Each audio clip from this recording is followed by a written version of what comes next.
Hello, and welcome back to the Comic Books Matter podcast. With me today is another returning guest. You've probably seen a lot of her name popping up on Uppercut Crit recently, and she also has a podcast called Idle Talk. It's Grace Benfell. Hello, Hello. Grace. Welcome back to the show. I'm glad to have you back because every time I say, "Hey, Grace, you want to be on the show?" You're like, "Yes." Here's a book you've never heard of. Wow. I don't think I'm bringing any particularly, obscure stuff, but maybe No, just it's always like this the indie stuff that's not published by like the big independent publishers that I just get kind of right. lost in. And now it's 2 for 2 now. 2 for 2. Well, we'll see if we can make it 3 for 3. Yeah. But today you brought on a Sunbeam by, I don't have the author's name on hand. Tillie Walden. Thank you. Yes. And first off, before we dive into anything, the book is extremely beautiful. It's I think I'm trying to remember how I first encountered Tillie's work. I feel like it was on Twitter or Tumblr, honestly, and was just really struck by it. It's very, I don't know, it's sort of, there's sort of a surreal quality to it. On a Sunbeam is a space opera of sorts, space drama, and but it's got but everything's, the spaceships are like weird fish. And space is sort of this very emotive, there's a lot of sort of monochrome, single color compositions, right, stuff like that. And so it's, yeah, I don't know, I really like it. I previously read her memoir called Spinning, which is also a graphic novel about doing figure skating. Okay. As a middle schooler, and coming out to herself and stuff. And that's quite good, I think. And I like the idea that space to them is kind of I'm trying to think of the right word. I had it a tip of my tongue and I lost it. Like blobus in a way. Like everything's kind of like big round circles and kind of forms around them quite easily and stuff like that. It's very malleable space. Everything around them is just very malleable. It seems. Yeah, when you really it's very soft science fiction, right? Which is not a criticism, but I think that there's a sense of this space. People shape the space they're in is a real sense that you get in the, that it's done in really obvious ways. There's parts where, the main character Maya is feeling really isolated and alone at this boarding school she's at. And, the colors get super reduced and black, just grays and, monotone kind of things. And then when she, meets this girl and stuff, then there's sort of color, right? Yeah. Pretty obvious, but I think it also does that in more sort of playful ways, especially as it goes on. And there's some, there you get into some truly alien spaces that you don't understand the rules of. And I think the sort of loose line work and very sort of dramatic flat colors lend itself to that kind of surrealism really well. Yeah, and I think some of the way the colors are layered on top of each other too. The one panel I sent you in DMs is everything's kind of there's only I think there's only 3 or 4 colors used the entire book, but everything is extremely layered on top of each other to create the density that is needed at times. Yeah. And I think that's a neat trick that it comes with the problem with only reading big 2 comics for such a long time is that you forget that this is an art form that can be played around with. And so sometimes you get kind of stagnant into what kind of tricks in coloring or tricks in kind of formatting your panels can come out. And so with books like this, when they show up out of nowhere, you're like, oh, comics there's a lot left to be explored still. Yeah, no, for sure. Well, I think something, a lot of the first half of the graphic novel, I'd say, is split between so Maya's time at boarding school and then her working with this building restoration crew. Yeah. And but it kind of slips seamlessly between those two storylines, and does so in this way. And I think that's actually really interesting because a lot of the story is about characters being apart from each other, being away from each other, or there being distance, right? Yeah. But then that distance is constantly sort of being bridged by panel breaks and the way the colors flow from one scene to another, right? Things like that. So there's this really, I don't know, I don't want to get too academic galaxy brain about it, but there's it queers space to some degree, right? It makes it near in when it should be far, and far when it should be near, right? And I think that's like it's cool. Like, you know, I think it's really neat the way that there's sort of this visual language that reflects this story that's about like intimacy and distance. Yeah, and the way the panels are done and the way that some of the page layouts are done, it's very at times where it's supposed to be intimate or stressful, it's very claustrophobic and it's very up close. Not up to like zooms in on anybody's faces or anything really, but just really tight in of two people together or one person alone. It's just very like just there's no space to breathe other than just them. Like you have to absorb who they are in that moment. Yeah. And there's a few segments, and these are the ones I appreciated the most, honestly, or there's no dialogue for like 5 to 10 pages.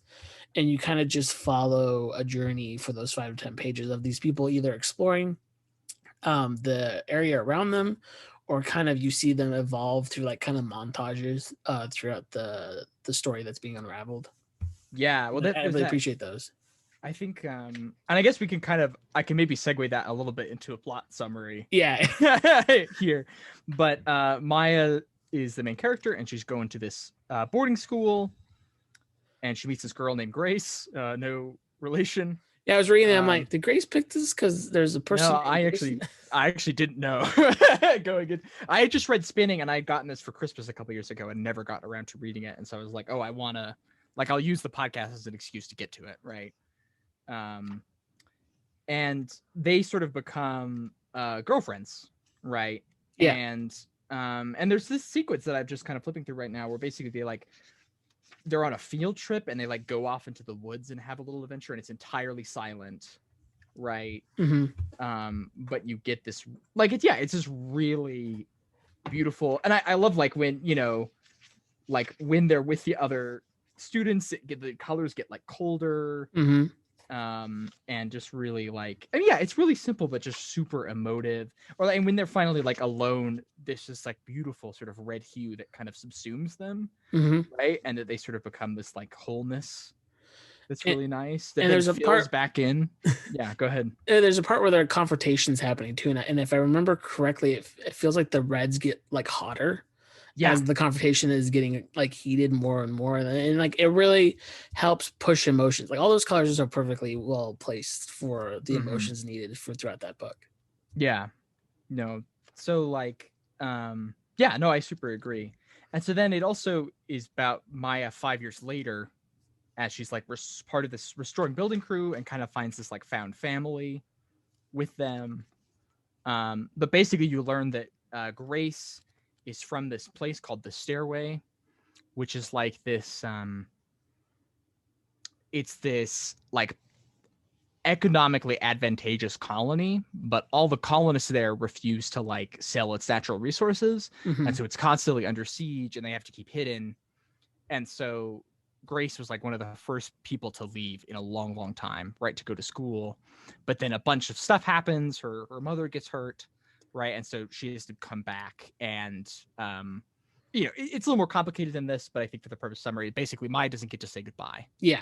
Right. Like there's sort of a cutoff there in their relationship. And so she decides that she wants to go back, and not with any expectations necessarily, but to talk to her and, you know, invite her to kind of come with this crew and have space adventures, right? And so the first half of the book is kind of that setup, and then the second half of the book is them planning to and going to the Stairway to like, you know, get Maya there, and they all kind of have their own like little individual arcs and adventures. Yeah, and what's kind of surprising is like I was really invested in Maya's and Grace's kind of relationship, but then we get to them going to get like Grace and like try to bring her along, and everything goes to hell real fast. Yes, yeah. And but what's so fascinating is everything it goes places I just didn't expect. Like it goes places like someone killing like a godlike creature and like now having to talk to it as it's dying, and things like confessing love, and then one person getting injured in that relationship, and now it's like all of the drama and just world building in that last section was so kind of bonkers that I just wasn't expecting any of it. No, well, I think that's one thing that I mean, it's kind of interesting about the book, and I think it both works for it and against it. And to be clear, to play my cards down, I quite liked this, right? Yeah, Like I liked it too. I gave it 4 stars on Goodreads. That's like pretty good, in my estimation, like quite good. But I think that the first part of the book is so fuzzy, and so much of it is like just girls going to school. Yeah. And so it's very like sort of grounded and relatable. And there's parts that actually reminded me of like, Tillie's book about her being a gay girl going to school and like having crushes on girls and like all this stuff, right? It's like it's comparatively very, very grounded. And then it sort of like runs, then you find out what the deal with Grace is, and that she's part of this like big galactic conflict. And then it like becomes a science fiction world in a way that it like was before, but only sort of hinted at or like, lightly dusted at. Right. And I don't think that's a bad thing. I think the way I actually really like the fuzziness of it, the way like you don't really know what the boundaries of the world are. And there's lots of like tantalizing sort of suggestions about like, I think there's a part where Maya and Grace are studying for a test, and Grace is like, what planet was the first to use artificial stars? It's Earth is the answer. Yeah. Right. And like, and stuff like that. And so there's like, there's clearly like stuff happening, but you don't get a lot of that. Which I think generally works, especially in this way where space is a motive. But I kind of talk about the stairway as a location. Did you have any thoughts about that? Because I have a lot of thoughts about it, but I want to give you room to say stuff before I launch into it. No, you're totally fine. This is my favorite thing, is listening to people kind of go on. But it's talk about the grounded part though at the school is kind of my favorite part, just because I related so much at the time. And then when things got weird near the end, I lost at least myself in a lot of the characters. And that could be because I just haven't experienced some of the drama that has been going through like other people have, or I haven't discovered these things about myself in the way that they have. But when it came to the high school stuff, it's so perfectly done, even though it's in space or anything in a world that we can't imagine yet, but it's still relatable because it's school.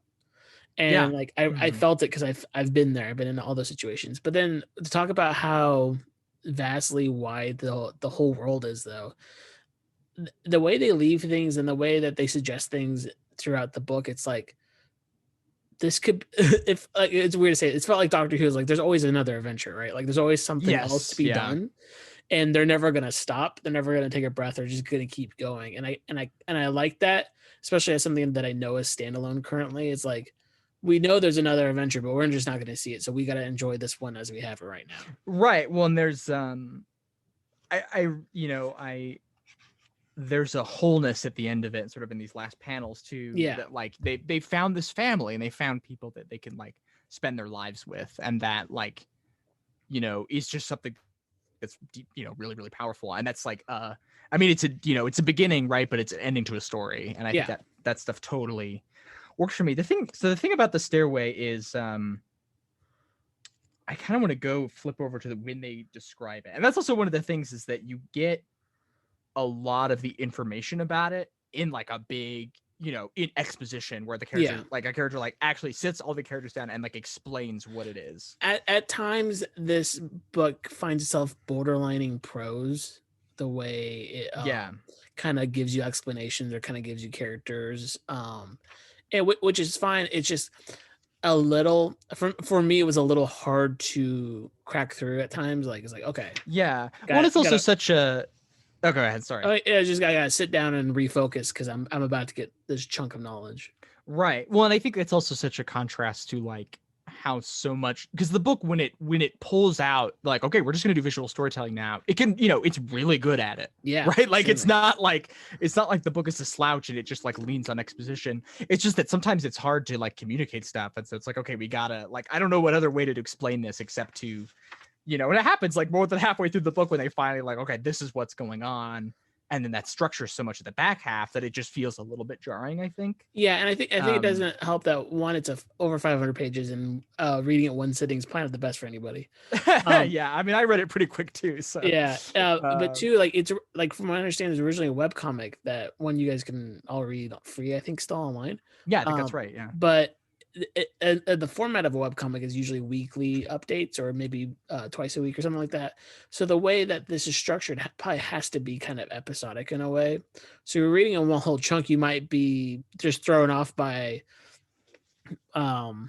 just a boatload of exposition, but that could have been a whole week's worth of like a week's chapter for the webcomic, and right. you're like, I'm just waiting for the next episode. This is fine. Like they're already unprepared for whatever comes next. Kind of, they've decompressed from the last one. So yeah, I kind of want to, if it's all right, I kind of want to read aloud a couple sections from this go right staircase thing, because anyway, there's some stuff with like colonialism and sort of like indigeneity and stuff that is kind of weird here, and that I want to like state as clearly as possible so I can sort of like articulate what I'm trying to get it to. So it says the staircase was discovered and colonized by the Hill family. They're officially recognized as the owners of all that land, and the family's been there for generations. But when the staircase was still in its early days, there was a lot of conflict. The Hills pretty quickly figured out that the land was something special, full of healing rock, hot mineral water, and a ton of indigenous wildlife that can't survive anywhere else. And of course, when other planets heard about the resources that their own moons and lands couldn't produce, they tried to take the rocks to heal their cities and the walks to wash the toxin out of their air. But the Hills would have none of that. The stairway's extreme weather was eroding their environment, but they preserved and stayed to protect the land, the beauty, its animals, and it was their home. They wouldn't just let people come over and trample it. So there's this kind of weird dynamic happening here where the Hill family is sort of like the rightful owners, or like, occupiers of this land, right? They are defending from imperialism abroad. Like that's very like literally what's happening here. But they're also colonizing, right? They like were there, and there's some stuff that later one of the characters, Elle, who's non-binary and also non-verbal, they killed one of these like indigenous creatures that's like very powerful and like sentient, because one of those creatures killed their like mentor and like kind of mother figure. And it is like complex, right? It's not like, oh, the people in the staircase are wrong for casting them out, but it is like it is I don't exactly know how to like dig into it, but there's sort of a weird dynamic here where these colonizers like quite literally become sort of the stand-in for like indigenous peoples of this thing. I don't know, that's not really what the book is about, is part of it. And also I don't like want to say that like it's science fiction, right? So it doesn't have to like conform to like the way these dynamics have played out in our world, right? Or that like someone, obviously like I don't think someone coming into a land that is quote unquote not their own and being on it is like 100% always a bad thing. Like I think immigration is, I think we should let people come to the United States, for example, for sure. Right? Like I don't want to be unnuanced here, but there is sort of there's a weirdness to how that stuff like is laid out and handled, especially that there's no like, there's not a like textual addressment of like who is on this land already, because also these creatures are clearly intelligent, right? And also clearly they have like some kind of arrangement with the Hill family and their other occupants of the staircase, because like they don't fight each other generally and they like stay out of each other's way. It was only because like this like Elle's mother figure went into like too deep and like got in trouble, right? Like it wasn't an act of aggression. And so I don't know, I think this is one area where I think the story's fuzziness doesn't work for it, because it sort of like steps into a lot of stuff that it can't quite like fully wrap around and like explain or work through. It's the burden of like, hey, I have this cool world that I want to give more life to. I hope no one asks too many questions though, because I don't have the answers for it. Yeah, and like maybe and I don't think that's necessary. Like I've been reading Earthsea, the Le Guin books, over the past few months, and I think one of the things that's really brilliant about those books is how like I'm trying to think of an example that's like not too spoilery.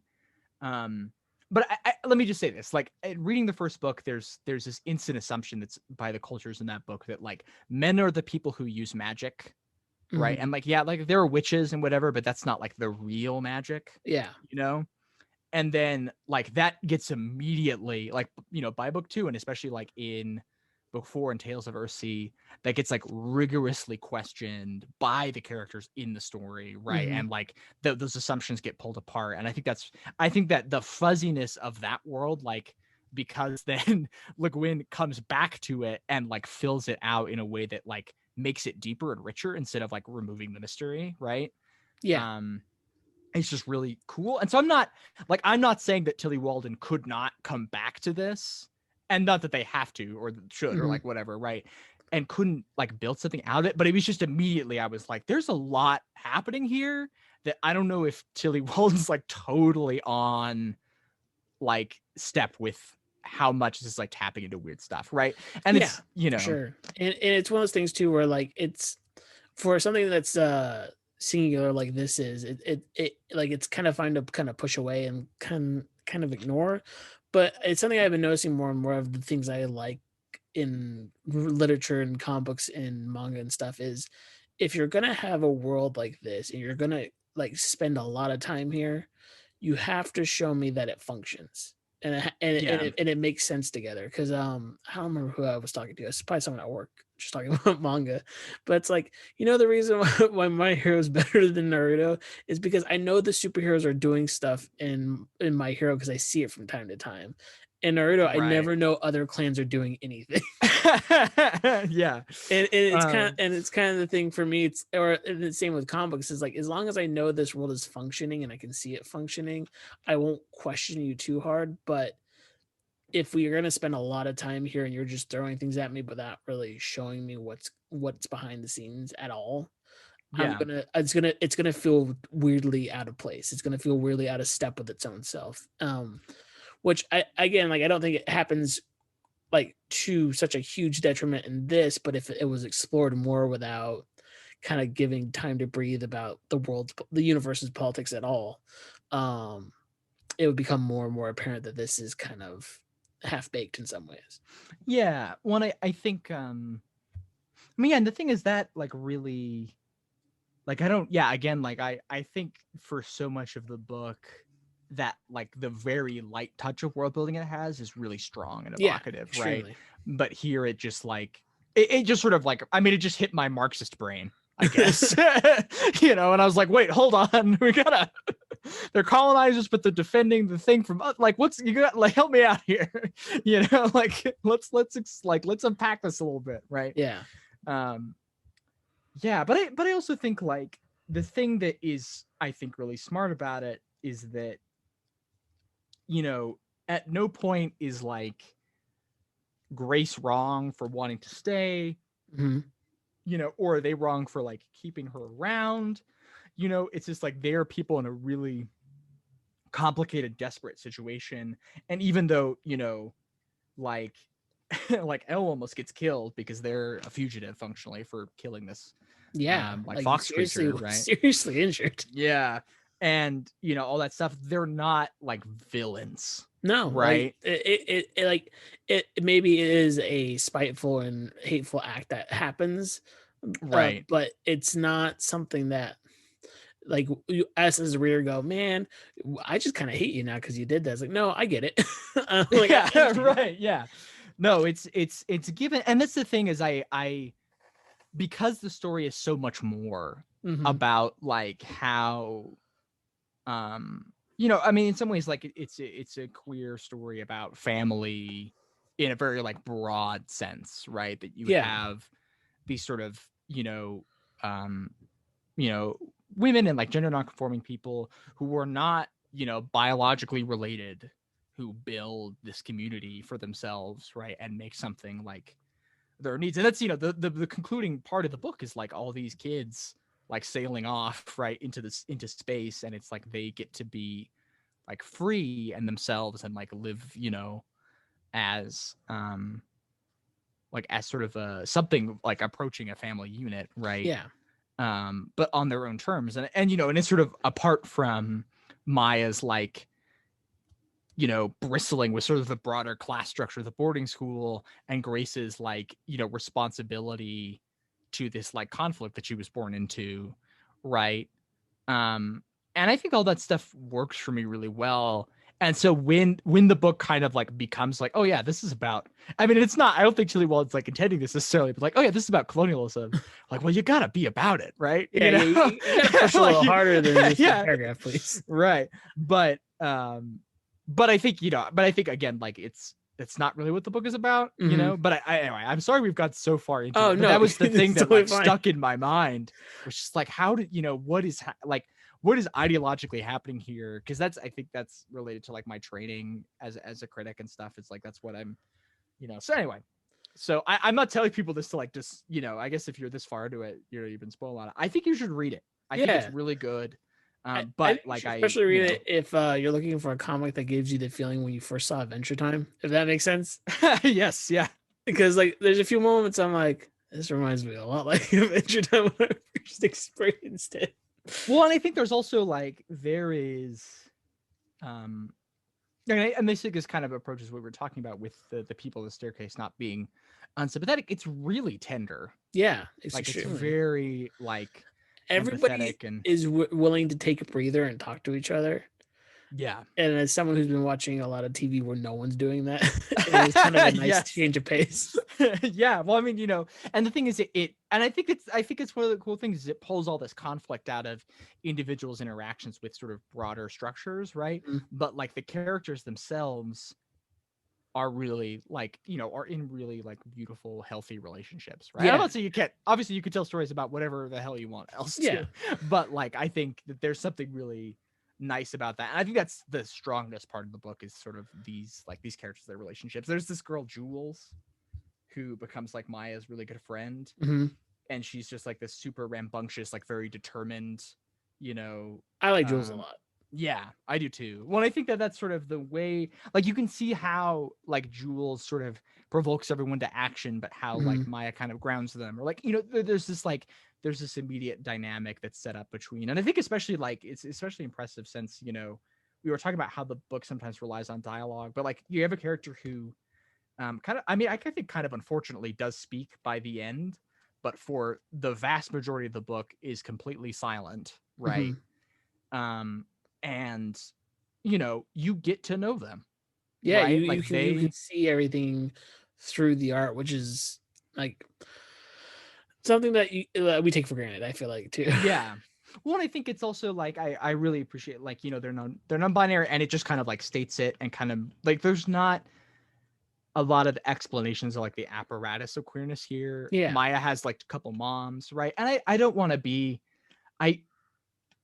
I've grown to bristle against the like, don't you love it when queerness isn't a big deal and things? So it's like, yeah, well, like I have to live in the world where queerness is a big deal, and like I still have to like exist in that, right? But I think there is like the way it is actually like about issues that are relevant to queer people in the real world, about like tensions between family, about like trying to live a life on your own terms while like, trying to like live with and work out, with your family, right? And things like that. It's about all those things, but it's about it in a way that's like different from a story in our world would be, right? Yeah, and I think that's really. I mean, it's cool. It's good science fiction, right? In that way. And I think a secondary, not meaning, but a secondary feeling I have while reading the book, other than like the story about finding family or finding your place, kind of, is a story about knowing that you're not unseen. Because it's something that it feels like after the high school part, in certain points, that the characters feel like no one really realizes that they're there, or when Maya goes and finds Grace again, it kind of feels like Grace is like, wait, you should have forgotten about me. Like, yes, why are you here? And it's a story about how no matter who we are, where we are, or whoever we're talking to, like we leave some kind of impression on people. Yeah, And no, for sure. and it's something that you are never truly as invisible as you think you are, because there's always going to be someone who is like, I want to find you and talk to you. I want to find you and let you know that, hey, you're loved, or hey, I want to find you and let you know that whatever our relationship is isn't over. And it's something that I think, especially around right now, everybody's so isolated, is really important, that like no matter what, like there's someone out there that you have made some kind of impression of, that they're still thinking about you to this day. Yeah, well, I think that reflects in like so I'm looking over the pages where Maya and Grace meet up again, and they're in this kind of dark room, right? And then sometimes the panels will be just plain white, and then it'll switch to like a color background, and then like sort of space and the trees outside and stuff in a way that's like unreal, right? And I think this like there's I mean we talked about this before, but the way like space is kind of used as like a like metaphor for the person, right? For Yeah. personal relationships and stuff, and like that like it's sort of a story that it makes sense that it's a spacefaring story, because it's a story about like this is like really academic bullshit, but like bodies in space, right? No, it's true. Yeah. That you're like drifting to each other and seeing each other as like in orbits, and there's like this relationship, right? That like you're seeing a star from far away, and that star actually exists or existed at some point, right? You're seeing the light hit your eyes, and there's this, even though it's like millions of years away, if you were going at the speed of light, right, or whatever, like there is a connection that is happening, right? Yeah. In that moment. And so like it leans into the space imagery to create a story that is about that, except about human lives, right? It's really cool. And I think it being multi-layered with the time, and how it flips back and forth kind of between time frames and where we're at between, is this old Maya, is this young Maya. It really doubles down on that way by showing what happened here matters now. What's happening now kind of still matters back then, because it's a reflection in that way. Yeah. And it's kind when of, I think that sorry, keep going. No, you can go now. Well, I was just gonna say that I think that is reflected in like how the book is like, I mean, there's this idea, and it's tricky again, because I think this gets into wider queer discourses that I'm sort of uncomfortable with, but like there's a real way in which like now that I'm like transitioning as a trans person, like I'm having another adolescence, or like another sort of like experience with like working through what my body is going to be in the future, right? Yeah. And I don't want to say that, because I think people can use that to like pathologize and be like, oh well, I'm not really responsible because I'm basically a kid, right? But I think there is a way in which like queer people have experienced themselves in a way that like differs from quote unquote normal time. Yeah, no, right? for sure. And the book's kind of about that, right? And in a way, in a very indirect way, right? But it's because it layers that stuff, and like has like sometimes, like especially even towards the end, there's like constant flashbacks, like even just like 3-panel flashbacks, right? Yeah. The way that stuff gets layered and folded over each other is about like everything is happening all at once, and that's sort of like the experience of being alive in some ways, and the experience of being queer, right? And I think that's it's very cool. And it's an experience, especially near the end, where everybody starts reconnecting. Is if you go back to any classic rom-com, right, and it's about a childhood friends who fall in love in the future or something like that, it's the same kind of feeling where you go back to where you started. You go back, your mind goes back to where it all began, and you kind of become that again in that one moment. And so all these I mean, it's like Harry talking to Sally at the end of When Harry Met Sally, and he's like, talk about all these things, right? He's like, I love it when you XYZ, and it's both past and future, right? Yeah. Or the entire film of 13 Going on 30, where she's just a kid the whole time. Right. But it's one of those things where like that's why it's so important to kind of compare and contrast the future and the past, and these kind of love stories or just stories about relationships, is because you can get atmosphere from the past that still applies to the future, and I think those contrasts are important with these kind of stories. Yeah, no, I agree. So great. I know we both just read this. But my question to you is, how do you think this story will impact you in the future in any way? Ooh, that's a good question. I mean, I think this is kind of indulgently, but like I'm thinking through my own like science fiction setting right now. I mean, very like loosely. This is not, and so I think it's going to influence in that way, right? I've been also thinking. I mean, I've been thinking a lot about Star Wars as I do, unfortunately. And one of the things I really like about Star Wars is like the magic stuff. Yep. And like the Jedi and the Force being this like very strange thing that like I sort of think nobody really understands. Like people pretend they understand it, but nobody really knows what's going on, right? And I think that's also, I mean, like I'm also underread in science fiction, right? But I think that's like relatively unique. It's like one of the few things that Star Wars like kind of pulls out of a bunch of different elements and like solidifies into something kind of new. Yeah. Right. Well, like recently I've been on a huge Star Trek binge, and it's very apparent that is very unique to Star Wars, because like in Star Trek it's like, this planet we've never seen before, we got it. Like we understand completely off the bat. We just know. And and it's only until the later stuff that they get kind of weird with it and they go, maybe we don't understand everything. Well, I think that's I mean, I've been watching the original series. That's what I've been watching recently too. Oh, really? Okay, because I think something with that show that's really funny is how many godlike beings there are. Yeah, but like it's I like that they keep showing up, but the whole crew's like, yeah, but you're still an alien. They're godlike beings, but to them they're like, yeah, you're just an alien. Well, no, it is a lot of that show is Kirk like figuring out how to like destroy through facts and logic a being that is much more intelligent than him. Like that's how many computers does Kirk talk into destroying themselves, right? Yeah. And that's where I like the one I watched before. There's just Deep Space Nine, and the end of that is very much the whole world of Star Trek basically going, you know what? Maybe gods do exist, and how do we deal with that? And I think Star Wars from off the bat goes, you know what? Forces of nature, who knows? We just know that we can kind of manipulate. Right. Well, I think that's like, I mean, it gets really tricky with Star Wars, but I think one of the thematic threads of the original movie is that like, Luke turns off the targeting computer. Yep. Right. And like, that's, there's kind of like, I have to embrace this like knowledge that is beyond me, or this thing that is beyond me that I can't fully understand. In fact, it will like hinder my knowledge. I have to put the blast shield down. Yeah. Right.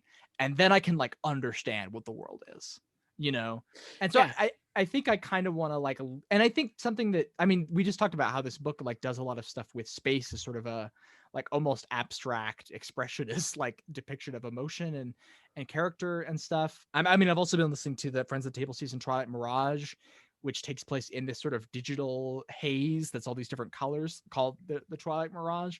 Mm-hmm. Right. And so wanting to sort of like, make science fiction that is like I want to push back against a lot of stuff in Star Wars, but I want to keep that sort of like mysticism, I guess. Yeah. And I think On a Sunbeam has some of that visual language that I think will like stick with me as I'm like trying to think through that. Right. Yeah. And to anyone who doesn't think Star Wars is high fantasy, it's always been described to me, and it was described back when it came out as space wizards, for crying out loud. Yeah, well, no, it's just wizards in space. Well, I think that's one of the fun things that I mean, it also gets into trouble, right? But the Jedi are space wizard samurai, who are on the West. Like Tatooine is just like the Western United States, right? Yeah. And like that obviously has like a lot of uncomfortable connotations that the shows and the movies do not like fully dig into, right? But like I think something that's really charming, especially about that first movie, is how clearly like there's a lot of different influences like hitting. Like Dune is obviously a big thing too, right? And like Joseph Campbell, I think is very overestimated as like a key part of what makes Star Wars interesting, right? Mm-hmm. There's so much else, especially aesthetically, happening, And I think the thing is, I think that's something fun about the prequels too. I'll say it. No, the prequels are extremely fun because they're Knights at the Round Table stories with technology. Even if they are a mess, it's a fun mess at times. No, I mean, I'm not going to say they're not messy, but just because they're messy doesn't mean they can't be fun. And that's my life. That's my life motto about any media. It's like, just because it's messy doesn't mean you can't find fun in it, unless it's really just atrocious. So the only other question I had about this, and it's kind of it bounced off when you said something to me when we were talking about this off the podcast. I can't remember what it was. But basically, the book itself is in a lot of ways undefined, the way it explores topics and the way it explores the medium. Yeah. And so the concept of undefined space in comic book visual medium, or just in art in general, what do you find so appealing about people diving into the undefined and trying to mark their own way through it? Well, I think this is part of like getting into sort of personal stuff, but I grew up really religious. I mean, there's a reason the column I write for Uppercut is about Christianity, Yeah. And stuff. And that's because of like, this is what I grew up in. And so, the thing that bothers me and continues to bother me and bothered me, right, when I was like really in it, is that I think there is a lot of like, especially like evangelical Christianity, there's a lot of like, okay, we understand how the world works and like what is going to happen and like how everything works out. And like, I really think that like, if you're dealing with God, Yeah. that's a very naive way of thinking, right? Yeah. And like destructively naive at best, even, right? Like, or if not actively like malicious and harmful. Yeah. Right. And so I really, and the thing is also like my feelings about that stuff are really complex. And like, there's just a lot of mystery and confusion in the world. And I want the fiction I read to also be confused. No, that makes because it makes it more relatable that way too. Yeah. There are people who find the escapism as like, okay, let them figure out things that I can never do. But sometimes that escapism is no, let me see people that I can relate to in that. Well, I think I watched Twin Peaks for the first time last year, which was really impactful on me. And I think part of that was like in the ways that show does not explain itself, right? There is a sort of visual or like psychological language that helps me describe what I'm feeling, right? And like, it's weird. Like, I don't even know exactly how to pin on it, but like the way Twin Peaks community is structured, like reminds me so much of like the churches I was in, Yeah. And like Laura Palmer as sort of this victim who's like forgotten by this community. It's like, I know people who are like Laura Palmer, and like, thank God they're still around, Yeah. But like, it's, it reflects something real in the way it refuses to be easily pinned down, right? And I'm not saying I'm not anti-lore, and I'm not anti like things being well defined necessarily, but like, I think for me, like, that is part of what like really draws me to fiction, is that like that mystery, that sensational, like, and like having to read in, right? Having to lean in and try and create something out of it, right? No, I agree with that for sure. It's one of those things where some people don't like the questions like, well, what do you think the author meant by this? Or versus like the author just meant what's on the page. Like those are the two kind of camps you kind of get into at times. And right. And I think depending on the work and depending on what kind of mindset you're in, you go to either one. But I always think, to me, it's more fun to go, what do you think they meant? Yeah. It's always fun agree. to speculate. Well, yeah, and I like the the David Lynch thing, like the film is talking. Yeah. Right. And I think obviously it is more complicated than that, especially when you get into like, authors can be real shitheads, right? Yeah, and they can sure. like, and I think that, can reflect in the work and cannot reflect in the work. And it's, there's just a lot of complexity there. I don't think we should turn away from that, but I do think there's also value in sort of approaching the thing as a thing. Yeah. And I agree with you. And there's very few creators who cannot put themselves in things, but there are plenty of creators who can put very little of themselves in things. Right. And so I don't think it's a bad thing to just take the thing as it is. Yeah. Well, I think it's also like, I don't, something I really want to push against is like, I think there's a sort of strain in, I mean, like, maybe just on twitter.com. I don't really know if this is happening anymore, but like this idea of like, consumption as political praxis, as like, oh, like, okay, like now, I'm not a transphobe because I don't read Harry Potter. Right? Yeah. Or it's like that. And I just don't think that's a very like useful way of thinking about, like, it's just not, I don't think that's the way the world works, right? Like, it's more complicated than that. Right? And even if I think, I'm not like, fuck J.K. Rowling, I don't think people should read Harry Potter. I don't like it. Yeah, yeah. But like, I don't think knowing that someone's a fan of Harry Potter is not an excuse for me to be like, oh, that person's a transphobe. Yeah, Right. for sure. It becomes one of those things where it's like that whole thing, and I think it's very much a Twitter.com thing. Is it's just virtual singling in a way that it makes me go, oh, okay, cool. I don't care what you have to say for right. Well, for the rest I just of my think life. it's like it's just so much like I don't want people who just say the right thing, Yeah. or I want people who like, give money to trans GoFundMe's and stuff and things like that, right? Like and not, obviously as you can. I'm not trying to be like the moral arbiter. I'm just No, saying I get that what you're saying. yeah, there's way more important stuff than like what books you like, right? Mm-hmm. But I do think at the same time, that's not for that. The flip side of that though is me being like, but that doesn't mean we can just do whatever we want and it doesn't matter. Yeah, and, Right. and I think another flip side of that is by ignoring the criticisms that come to those things. Yeah, because it becomes very hard one or the other for a lot of just at least the general loud voices is either I'll never touch this again because of this person, or you know what, this I don't care what you say about this person, I still enjoy this thing. It's like, no, there's a middle ground here saying I enjoy this right. thing, this person's bad, how did that influence this thing? Right. And I think like like I really like Star Wars. It's like you want to talk about something ideologically fraught, those movies are racist. Yeah, no, extreme, especially the prequels. Yes, yeah. No, I with that, right? Like it's so I'm not like on my high horse, right? I just don't think that like I think the way we talk, it's tricky because it's both like, hey, we have to talk about the way things are made. Yeah. Right. And how that like makes the work what it is, but also we have to talk about the work as itself. And I don't think that's like an easy balance to strike. And it's something that we're always negotiating. But I think that's why it's important for us to be open with how we are negotiating that and how we are talking about it. Right. Yeah, if that makes I sense. agree. And so final thing is, since you're a returning guest and I am comfortable talking to you, do you have any questions for me about this or just about anything related to this? Give me a single book to read, comic book to read. Comic book? Oh gosh. Give me I mean, we could talk later about more, but just for the show's sake. Yeah, for the show's sake, honestly, just to kind of get back, and not saying this comic is perfect. I love it a lot, and I haven't finished it, so I can't say that it's perfect all the way through for me. But I love the first 4 volumes because that's I think what I've read so far. Strangers in Paradise by Terry Moore. It's an older, I think mid 90s book that started and it ended like mid 2000s, I believe. And it's one of those things where he was an early feminist comic writer for sure, like outspoken about it all.